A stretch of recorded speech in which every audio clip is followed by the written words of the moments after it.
Welcome back, artists. For the next stage of making your monster box, you're going to get your little hemispheres back. It's okay to take the newspaper off while we're working. We'll have to put it back on when we are done at the end of class. You're going to get more clay to work with today. And before we make too many parts, we're going to figure out where your mouth is going and get that attached so it's done. So you rip off a chunk of clay, and we're going to, I squeeze it out like a fat caterpillar, and then roll on the table. This is easier to do on the table than on the cloth. So I'm making a coil, that's what this is called. We're going to attach our teeth to this. And before I make the teeth and get them on, I want to figure out how far this needs to go. Probably don't want it to go all the way around. Okay, it's not quite reaching halfway around on my monster. That's a good length. And like before, we can use water as our friend to make little cracks go away. Okay, for teeth, I can take a little more clay and roll another coil.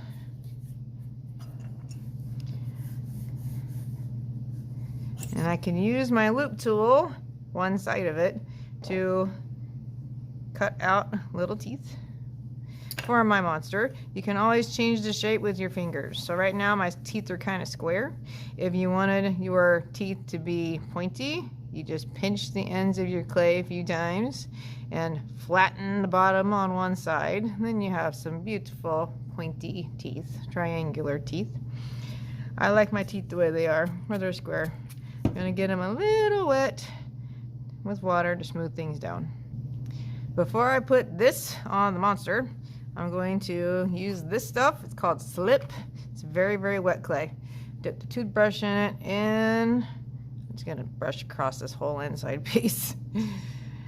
And then teeth get added on where you want them. Okay, I have 4 teeth on the front piece of my mouth. When we watched the monster video, our artist made his teeth the same way. Then more slip and score.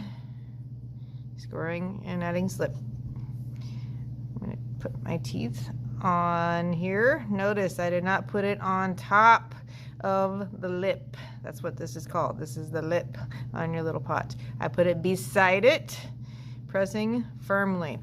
Then you could use your finger to smooth this down. You could use clay tools. So I have some clay tools that have some slightly rounded edges, and you could use that to press down and blend this into your clay. You're not trying to smash it. You're trying to make it a seamless blend. Also, if you're lucky, I have clay thumbs at one school, not both. The idea is it works like your thumb. So I'm using the rounded edge and pressing into the coil, not smashing it to death. I'm just trying to blend things together.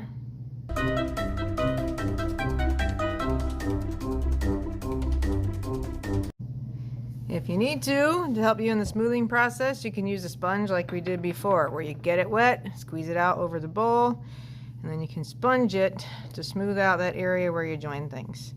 Main idea is we don't want to see the line of separation where we attach that coil.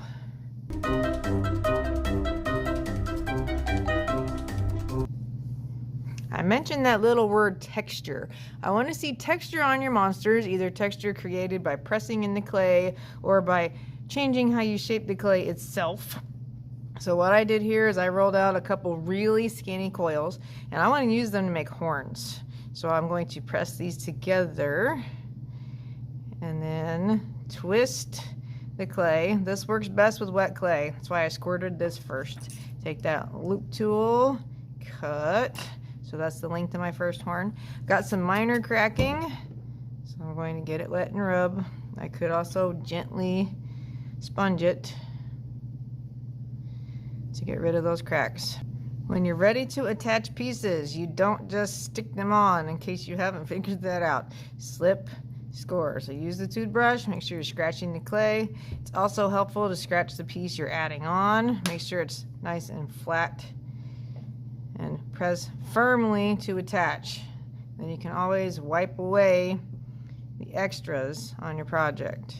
Please remember, clay has to follow the same rules of gravity as everything else on planet Earth. So skinny things will not hold up heavy things. And when I mentioned adding other kinds of texture, I have something I call the box of fun. It's full of random odds and ends that you can use to press or roll into clay to give it different textures. So for example, if there's a cheese grater in there, you're not grating it like cheese. You can take it and press and roll it against your clay, and it leaves this unique texture that looks like something you'd see on an octopus, or like taste buds on your tongue. There's other items that if you roll them, it does one thing. If you press them down, it does another thing. So I'm going to use this tool. Notice I made my legs and I got them really smooth before I did this. I'm going to take it and kind of press and roll across so it looks like I have some kind of textured fur on my legs. I expect to see texture on your monster in some way, shape, or form. And this doesn't mean just stabbing it full of holes with your pencil. Trying to do something a little more advanced.